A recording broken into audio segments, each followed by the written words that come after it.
So one of my readers wrote me and asked, where's the best place to meet quality men? And she's not alone. Actually, I get that question asked all the time. I think the answer is interesting. It's not where do you meet quality men, because quality men are everywhere. I've had a client meet her man while she was waiting for her reservation at a restaurant. I met my husband at a local pub. I know someone else who met their husband while they were getting their new tires put on their car. So literally, you can meet a quality man anywhere. The question is really where it's about who you are and how you're showing up in the world. If you're showing up in the world guarded and sharp, hard, or angular, you may not realize it. This may be just kind of who you are because you have a mask on. And when I say mask, it can be sort of a masculine, M-A-S-C, masculine guard that you have up. That's more of who you've become based on maybe who you're showing up as at work.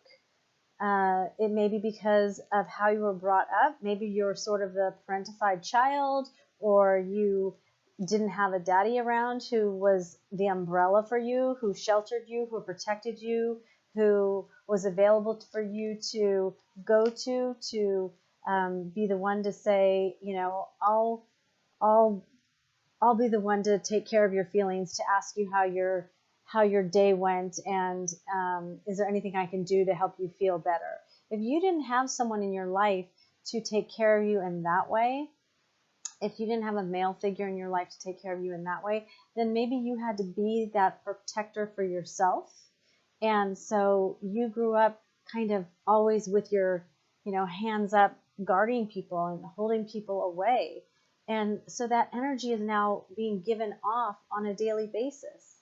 And if you don't realize that, that mask needs to come down and the veils need to come off, then you're walking around with this unconscious mask. So that's a realization that needs to happen.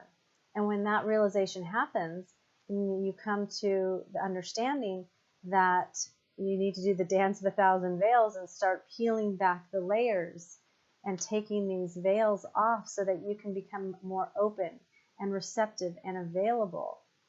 Let me ask you a question. How would you feel if a man came up and approached you if you were sitting at a coffee shop or if you were at a tire store? Would you think that that was creepy? Or would you be open to his energy? If you would think that it was creepy, then maybe you've been guarded for a really long time. And that sort of energy would just be like, I don't want someone I don't know talking to me. That would show me that you've been protecting yourself for a very, very long time. And you've had to, for whatever reason, whatever your history is. I'm not sure. And that's okay. But there's an openness that when you get to this place where you feel comfortable and confident and safe and trustworthy of yourself, that you'll know if someone is unsafe. You'll know that they're a good person to talk to or they're not a good person to talk to. Not everyone is unsafe in this world.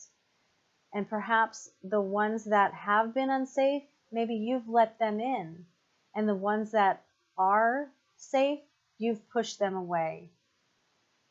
And that's something that happens a lot when you've had to be the one you've had to protect yourself, because no one taught you who was good and who was bad. And oftentimes, if you've had like a chaotic childhood where there were unsafe people in your world when you were young, you were used to the chaos. Maybe you were used to having pain in your life. And so you were used to that. Since you were used to that pain is what's comfortable and familiar to you. So you let that in. And safety and kind of boredom is not familiar to you. So you push that away. So anyway, what I think is helpful in this sort of situation is to realize what energy are you putting out there in the world, and that it's not about where you meet the men, it's about who you're being, and to take a look at yourself and to figure out about who it is that you want to be and what changes do you want to make, because it's all about us. It's all about our individual selves. It's not about, the problem isn't out there. We can't keep blaming it on everything else. Everything's going wrong in the world out there. It's usually about what's going on internally. So if you have any questions about this, please feel free to give me a call. My name is Dr. Sharon Cohen, and you can look at my website, drsharoncohen.com, and I'd love to help out in any way if this resonates with you. Take care. Bye-bye.